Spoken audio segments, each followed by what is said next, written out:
Você que está em casa, lavar e passar roupas, cuidar da casa, dos filhos. Isso é trabalho sim, viu? E é feito pelas mulheres. Ser dona de casa é uma profissão. E a comprovação disso veio bem antes do que a Previdência esperava.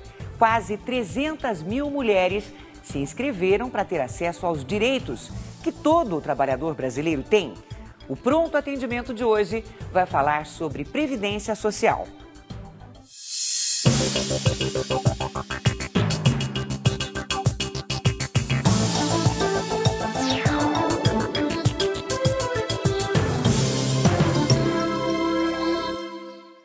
Participe pelo twitter.com/patendimento, você escreve tudo junto, e prontoatendimento@tvcultura.com.br. Para conversar com a gente sobre este tema, está aqui a advogada Marta Geller. Marta, bom dia. Muito obrigada por estar novamente aqui com a gente. Bom dia, é um prazer. Conta pra gente melhor essa situação. 300 mil donas de casa de baixa renda já se filiaram à Previdência para receber também a aposentadoria, é isso? Isso mesmo, é para receber um benefício futuro sem precisar daquele benefício assistencial que não depende de contribuição, né? Porque se você não paga nenhuma contribuição para a Previdência, você não tem nenhuma remuneração, nem se inscreveu como segurado facultativo, como estão fazendo as donas de casa agora. Então, o que acontece no futuro?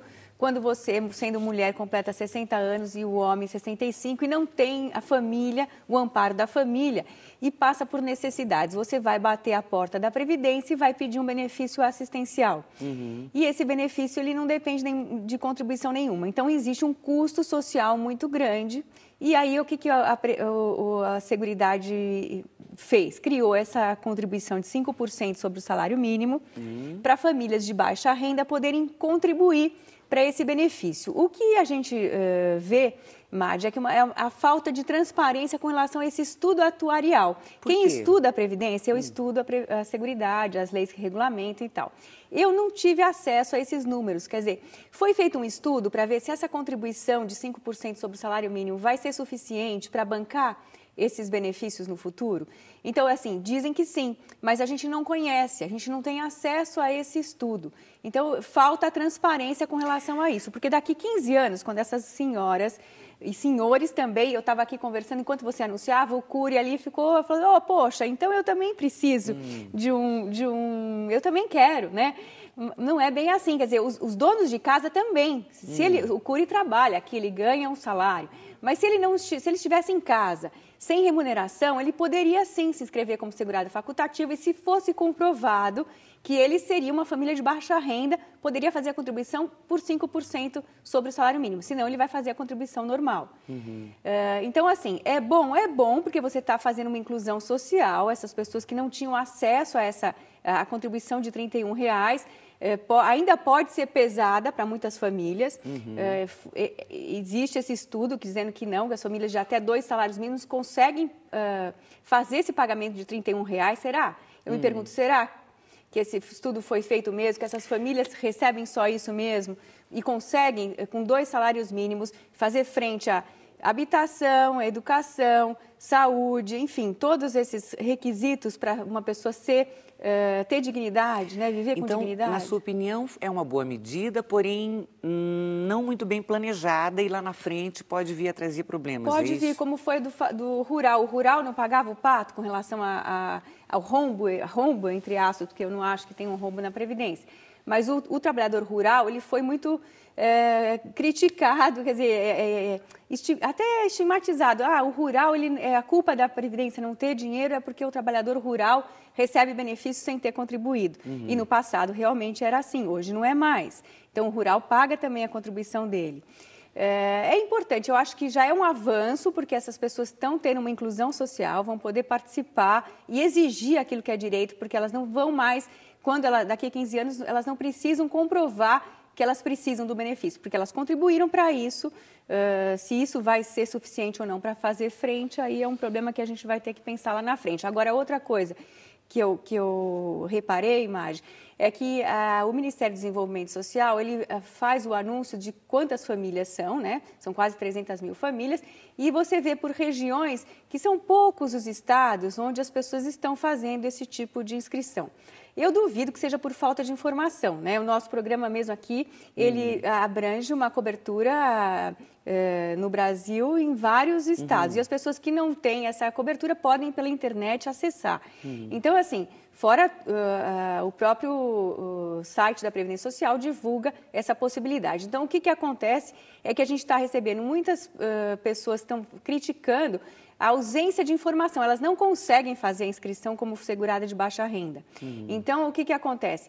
Se você, na sua cidade, não está conseguindo fazer a inscrição como segurada facultativa de baixa renda, você tem que fazer essa denúncia para o Ministério Público Federal. Existe um site que é o www.mpf.gov.br. Lá você vai localizar qual o telefone que você tem que entrar em contato. E aí você formaliza por escrito, pede para alguém te ajudar, se você não conseguir, e denuncie. E depois você dê a notícia aqui para a gente de como foi esse resultado. Por quê? Porque o Ministério Público Federal é o fiscal da aplicação dessa lei federal. Se existe a lei, você tem esse direito. Se você não está conseguindo, você tem que denunciar para que então as medidas sejam tomadas para que todo mundo tenha acesso igual, do Oiapoque ao Chuí. Isso, né? mesmo. Legal, a gente vai voltar a falar sobre isso daqui a pouquinho, até contando como as pessoas devem fazer para se inscrever. Tá certo. Olha, a pergunta da Ana Santiago, que tem 35 anos, é a seguinte. Ela conta: eu sou aposentada por invalidez desde 2010, devido a sequelas graves decorrentes de um derrame cerebral. A minha mãe é pensionista do INSS, ela recebe pensão por morte do meu pai. Em caso de falecimento dela, eu tenho direito a receber essa pensão? Não tem, Madi, não tem. Por quê? Porque ela, sendo aposentada por invalidez, ela recebe um benefício e ela exercia alguma atividade, portanto, ela não tinha o que a gente chama de dependência econômica com relação aos pais. Ela era uma pessoa independente, trabalhava, conseguiu, inclusive, se aposentar por invalidez. Então, ela não tem direito a esse benefício porque falta a qualidade dependente. O João Carlos Martinho é aqui de São Paulo. Ele conta: com a possível extinção do fator previdenciário, o cálculo do benefício continuará obedecendo ao critério da média aritmética de 80% do valor dos maiores salários a partir de julho de 94? Pois é, essa é uma questão que existe um projeto substitutivo, Madi, que além de extinguir o fator, ele prevê a mudança na forma do cálculo. Mas a gente não sabe se isso vai passar, né? É um projeto substitutivo do deputado Paulo Paim, do Rio Grande do Sul, e prevê que o período básico de cálculo não seja mais as contribuições, 80% das melhores contribuições feitas de julho de 94 até a data do requerimento. E sim, num período de 48 meses, últimos 48 meses, ou 48 meses no período básico de cálculo total. Então, feita uma média aritmética e aí das melhores contribuições no número de 48 e feita uma média e aí obter o benefício. Mas existem, Madi, ações tramitando, criticando exatamente isso. Por que essas pessoas querem mudar essa forma de cálculo? Por que não é bom para alguns e é bom para outros? Bom, você pegar as 80% de melhores contribuições de julho de 94 em diante, se a pessoa, antes de julho de 94, tiver contribuído com valores superiores, né, e de julho de 94 para frente ela teve algum imprevisto na vida, então o que acontece? Ela teve um prejuízo com relação às outras pessoas que estão ingressando agora no mercado de trabalho e passam, ou de 94 para cá, ingressaram no mercado de trabalho e estão fazendo contribuições. Olha só que diferença de tratamento. Então, vamos supor que você tenha ingressado, começado a trabalhar em julho de 94 e está fazendo contribuições desde então. Quando você vier se aposentar, você vai requerer o benefício. Como é que vai ser feito o cálculo da sua aposentadoria? Vão pegar 80% das melhores contribuições de julho de 94, você não teve prejuízo nenhum. Quer dizer, você no período, toda a sua vida laboral, pode ser utilizada, né, as 80% melhores contribuições. Agora, eu não. Eu já estava trabalhando antes e justo em julho de 94 ou 95 comecei a ter dificuldades na minha vida e só pude contribuir com o salário mínimo ou fiquei desempregada, fiquei um tempo sem recolher, enfim, tive muitos problemas nesse período. Como é que vai ser feito o cálculo do benefício? Vão pegar exatamente esse período, que foi um período ruim na minha vida, e vão calcular o benefício. É justo isso? Não é. Existe um princípio na Constituição que diz que as pessoas têm que ser tratadas com igualdade. Então, esse princípio está sendo violado nesse exemplo que eu acabei de dar. Então, existem ações tramitando nesse sentido, mas são teses jurídicas, né? você pode, o advogado tem que pedir para afastar, declarar inconstitucional essa lei que prevê o cálculo dessa forma, para poder, então, pegar os 80% melhores contribuições na vida laboral daquele trabalhador. Muito bem, vamos voltar a falar então das donas de casa de baixa renda que agora podem se aposentar. Cuidar da rotina da casa, das roupas limpas, das refeições, dos filhos. São tantas as tarefas que uma dona de casa tem que é impossível não encarar esse dia a dia como uma profissão. E muitas donas de casa de baixa renda já partiram para legalizar essa situação, se filiando à Previdência Social. O país tem 6 milhões de donas de casa de famílias de baixa renda. Os maiores registros de famílias que se tornaram seguradas da Previdência Social são de Minas Gerais, seguidos de São Paulo, Paraná, Rio Grande do Sul e Bahia. A Secretaria de Políticas de Previdência Social totaliza no país mais de 280 mil donas de casa de famílias de baixa renda filiadas à Previdência. A meta do governo era atingir 200 mil inscrições até o final de 2012. Porém, esse número foi alcançado no mês de março. E até 2015, o objetivo do governo é alcançar 1 milhão de formalizações. Qualquer pessoa que realize trabalho doméstico na própria residência pode se filiar à Previdência Social como segurado facultativo de baixa renda. A família precisa estar inscrita no CadÚnico, o Cadastro Único para Programas Sociais, além de ter uma renda mensal de até 2 salários mínimos. A alíquota de contribuição é de 5% do salário mínimo, ou R$ 31,10 por mês. E a inscrição pode ser realizada por meio do telefone 135 da Central de Atendimento da Previdência Social. Marta, é só através desse telefone que é possível? Através do telefone 135, indo diretamente a qualquer agência da Previdência Social próximo da residência do segurado e também pelo site do Ministério do Desenvolvimento Social, que é o mds.gov.br. Lá é o Ministério do Desenvolvimento Social. Você pode também verificar o número pela região onde você mora. Se você liga no 135 ou se dirige a alguma agência da Previdência Social e não consegue fazer a sua inscrição, existe uma certa dificuldade, aí você deve então procurar o Ministério Público para denunciar. Agora, o que você precisa? É feito um estudo familiar, sabe, Madi? Não é só a pessoa que ganha até não é nada disso. Mesmo porque se ela é dona de casa ou ele, dono de casa, ele não tem remuneração nenhuma. Então, essa renda familiar de até 2 salários mínimos, você precisa levar a documentação de todas as pessoas que moram na casa. Então, além dela ou dele, os filhos. Isso, tem que ter a certidão de nascimento ou RG de cada um dos membros da família. Você precisa estar levando, e o comprovante de residência, além da prova da renda, né? Então, carteira de trabalho de quem estiver trabalhando, precisa de uma cópia ali de onde tem o registro do trabalho, enfim. E aí é feito esse estudo e você, então, consegue ou não o cadastro como renda família de baixa renda. Então, esse CadÚnico, explica pra gente como se inscrever. O CadÚnico, para se inscrever, pelo telefone 135, você tem as informações também de onde você dá a cidade ou estado de onde você está falando e eles vão te dar um endereço de onde você deve se dirigir. Como existe o Brasil muito grande, né, continental como então não é todo lugar que o procedimento será o mesmo. Existem convênios com prefeituras, com o estado. Então, municípios muito pequenos, às vezes até nem tem agência da Previdência Social. Então, ela vai se dirigir à assistência social daquele município. E lá vai ser feito esse cadastro. Quer dizer, existem várias formas, mas todo mundo tem que ter essa garantia de esse acesso à inscrição, né? Então, você deve procurar a prefeitura da sua cidade, se não a agência da Previdência, e o número 135 vai informar os documentos que você tem que levar. São documentos que comprovem quantas pessoas moram na casa, quantas pessoas trabalham na casa, porque o que acontece? A renda das pessoas que trabalham é dividido pelo número de membros da família, né? E isso tem que dar esses 2 salários mínimos.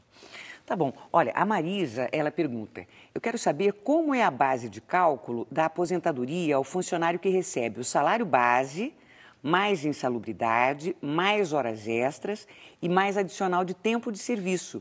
Se a base de cálculo é só sobre o salário base ou sobre todos os valores? Então, a base de cálculo pela Lei 8.212 de 91 é a remuneração do trabalhador. O que é a remuneração do trabalhador? É a soma de todos esses valores que ela menciona aí. Então, é a soma de tudo, que é computado o valor a ser incidir a contribuição. Salvo o adicional de tempo de serviço, que não é um valor indenizatório. Então, existe aí na lei, na letra P do artigo 28 da Lei 8.212, a excludente da incidência da contribuição. Mas, com relação a todas as outras verbas que são remuneratórias, então, horas extras, insalubridade, enfim, tudo isso integra, sim, a remuneração do trabalhador e vai incidir a contribuição, portanto, na hora de fazer o cálculo, limitado no teto de R$ 3.902,20. Então, assim, ela vai ter a soma desses valores, a empresa vai pagar, se superar os R$ 3.912,20, a empresa vai pagar sobre o valor total. Vamos supor que dê R$ 6.000. Não é a média do trabalhador brasileiro, estou falando só para mostrar exemplificadamente. Então, a empresa vai pagar 20% sobre todo o valor e o segurado vai pagar 11%, que é o trabalhador, vai pagar 11% até o limite dos 3.912. Se a pessoa ganha menos do que isso, é a mesma coisa. A empresa vai pagar 20% sobre a remuneração e o trabalhador vai pagar 8%, 9% ou 11%, que é a alíquota máxima, dependendo da faixa salarial em que ele se enquadrar. Muito bem, vamos fazer um rápido intervalo então. Nós já voltamos com outras perguntas e respostas sobre Previdência Social. Continue enviando suas questões. A gente volta daqui a pouquinho. Até já.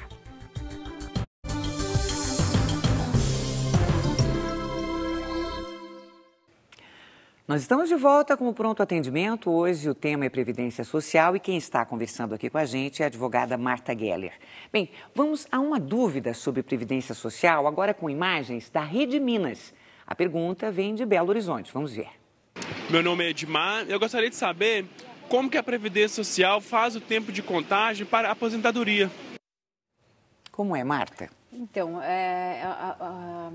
a Previdência Social, ela calcula conforme a lei federal, que desde novembro de 99, passou a ser 80% das melhores contribuições do segurado. É uma média aritmética do período de julho de 94 até a data em que ele for se aposentar. E ele tem que saber que 20% vão ser desprezados, quer dizer que 20% não vão ser computados. Então, muitos momentos da vida, a gente às vezes está sem trabalho e tudo mais, então a gente sabe que um período de 30 anos de contribuição, isso para quem entrou de julho de 94 para cá, mas num período de 30 anos de contribuição para a mulher ou 35 anos de contribuição para o homem, eu posso desprezar 20% porque não vai ser utilizado no meu cálculo. Pode não haver contribuição nesse período e podem ser contribuições feitas pelo mínimo. Então, a pessoa tem que sempre calcular de julho de 94 até a data do requerimento quantos anos vão ter. E, por exemplo, se tiverem 20 anos nesse período, né, eu vou me aposentar em 2015. Então, meu período, eu sou mulher, 30 anos, vão ter 20 anos de contribuição que vão ser utilizados no meu cálculo. 20 anos, quanto que é 20% de 20 anos? 4 anos. 2 vezes 2, 4. 4 anos vão ser desprezados. Então, se faltarem 4 anos e eu tiver contribuições feitas no teto o período todo ou numa média de 5 salários nesse período todo, eu sei que se eu passar a contribuir com um salário mínimo, isso não vai afetar o meu cálculo durante 4 anos. Se passar disso, aí isso já vai começar a achatar o valor da minha aposentadoria futura. Muito bem, olha, o Wilson Araújo Pereira, ele é de Itu e faz uma pergunta importante. Ele pergunta, foi aprovado no Senado Federal a aposentadoria para portadores de deficiência? Parece que ainda falta a aprovação da Câmara Federal. O tempo de contribuição seria diferenciado em relação à lei já existente.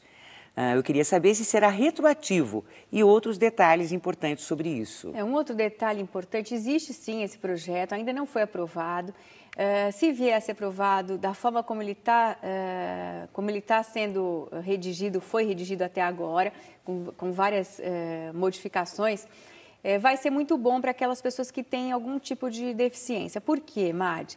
Porque hoje, se a pessoa ela é portadora de deficiência e for família de baixa renda e ela não tem nenhuma remuneração, não tem o apoio familiar, ela pode, em algum momento, ter um benefício assistencial. Então, o que acontece? Essa pessoa, às vezes, ela tem condições de trabalhar, trabalha por meio de cooperativa, existem ONGs, existem instituições que fazem trabalho com essas pessoas. E, então, elas querem ser produtivas, né? Então, você ter a inclusão dessas pessoas no mercado de trabalho é muito importante para a sociedade.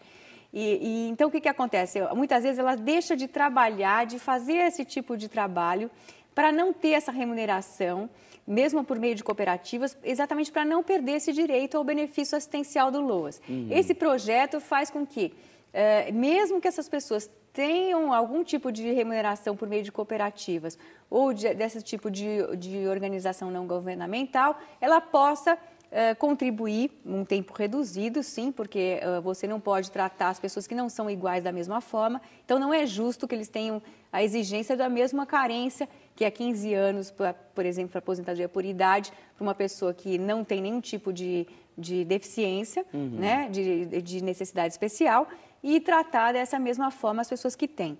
Então, a redução ela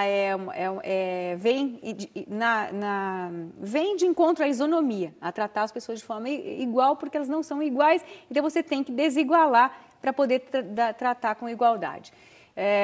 Agora, não vamos ainda falar se isso vai, como vai ser, porque ainda não foi aprovado. Mas existe um trabalho muito bonito com relação a isso, eu estou acompanhando, e assim que isso for aprovado pela Câmara, a gente vai estar divulgando aqui sim os detalhes, inclusive o tempo de carência que vai ser exigido, como que as pessoas podem fazer para não perder esse tipo de acesso, né, a um benefício com menor redução de tempo. A ideia é que o tempo seja reduzido para 5 anos de contribuição, como era antigamente, mas isso ainda não foi aprovado. Cibe Pereira tem 81 anos e pergunta: gostaria de saber por que as viúvas que receberam a pensão em 1981 só têm direito a 50% do salário. Eu já entrei com um advogado e perdi a causa. Eu posso entrar novamente com essa ação? Pois é, isso é uma decisão que o Supremo Tribunal Federal tomou em 2006, se não me engano. Existe uma lei, Madi, de julho de 94, a Lei 9.032 de 94, abril de 94. O que ela previa? Ela previa exatamente isso. Ela prevê, aliás, e todas as pensões concedidas de abril de 94 até hoje, elas são calculadas à razão de 100% dessa média aritmética. As pensões concedidas antes de abril de 94, como é que era feito o cálculo? Era 50% do valor do benefício do segurado, se ele já estivesse aposentado, então 50% daquela aposentadoria, mais 10% de uma cota para cada dependente. Então, se tivesse só a viúva, era 50% mais 10%, 60%. Se fosse a viúva e um filho, 50% mais 10% para a viúva, 10% para o outro filho, seria 70% e assim por diante. Era gradual até o limite de 100%. Por que houve essa diferenciação? Bem, a lei foi modificada e passou a entender que era devido 100% do valor, não importasse o número de dependentes. E agora, Madi, olha só que coisa. Agora, passados tantos anos, de 94 para cá, existem projetos tramitando, um projeto de reforma prevendo o quê? A modificação novamente, reduzindo a pensão, que não vai mais ser de 100%. Não adianta entrar mais com a ação judicial, brigar por isso, por quê? Porque o Supremo Tribunal Federal já deu sua última palavra em 2006, dizendo que a lei não pode retroagir para atingir as pensões concedidas anteriormente, né? Sim. Muito embora houvesse essa lesão aí ao princípio da isonomia, porque não o risco social coberto é o mesmo, é o óbito, né? Então não importa se o óbito aconteceu antes ou depois de 94. A gente estava ganhando essas ações, sim, a justiça era sempre favorável, os tribunais regionais federais em todos os países aderiram a essa tese. No entanto, o Supremo Tribunal Federal, em 2006, diz que não pode retroagir porque não há segurança jurídica. Se a lei previa assim, agora previa assado. Então, se a gente for retroagir para atingir os benefícios concedidos anteriormente, isso gera uma insegurança jurídica, então não podemos fazer isso. Infelizmente, foi assim que foi decidido e ela não tem o que fazer, tem que se conformar e brigar e lutar para sobreviver com dignidade. Olha, o Júlio, ele parabeniza o programa, nós agradecemos, Júlio. Ele escreve: eu gostaria de saber se para consultar o CNIS é necessário conseguir uma senha junto ao INSS. No momento eu estou desempregado e contribuindo como contribuinte facultativo, mas há alguns meses eu contribuí de forma individual. Eu preciso corrigir este último código junto ao INSS? Se ele está trabalhando hoje? Ele está desempregado. Não, desempregado você é segurado facultativo. Por que você não é contribuinte individual? O contribuinte individual é aquele que exerce algum tipo de trabalho autônomo, é um antigo autônomo, né? Então, é o dentista, é o médico, o advogado, que não constituíram uma sociedade, portanto, uma pessoa jurídica, eles trabalham individualmente, por isso o contribuinte individual. O ambulante, né? O taxista, enfim, aqueles que têm uma atividade autônoma, têm inscrição, inclusive, nas prefeituras dos seus municípios, pagam ISS, prestam serviço, então elas são consideradas em contribuinte individual. Ele é contribuinte facultativo. Se ele está pagando com o código de contribuinte individual, basta fazer a retificação a partir de agora e também se dirigir a qualquer agência da Previdência Social pedindo a retificação do código. Não vai perder as contribuições de jeito nenhum, as contribuições foram feitas, se isso acontecer, a porta da Justiça vai estar aberta para poder resolver isso. Com relação ao CNIS, precisar de uma senha para obter o CNIS, não é necessário senha, basta você comparecer a qualquer agência da Previdência Social levando o seu número de PIS, sua carteira de trabalho, seu CPF, que você vai conseguir sim. Muito bem, hoje o Pronto Atendimento recebeu Marta Geller, que tirou todas as nossas dúvidas sobre Previdência Social. Até semana que vem, Marta. Todas as que foram enviadas hoje, claro. Um bom dia para você. Bom dia para você também. Bem, amanhã a gente vai falar sobre saúde da mulher. Você vai conhecer a Juliana, que depois de 3 abortos descobriu que tem trombofilia. Mas você vai também conhecer a Júlia, a filhinha que ela teve depois de conseguir um tratamento que curou a doença. Bom dia para você. Até amanhã às 8.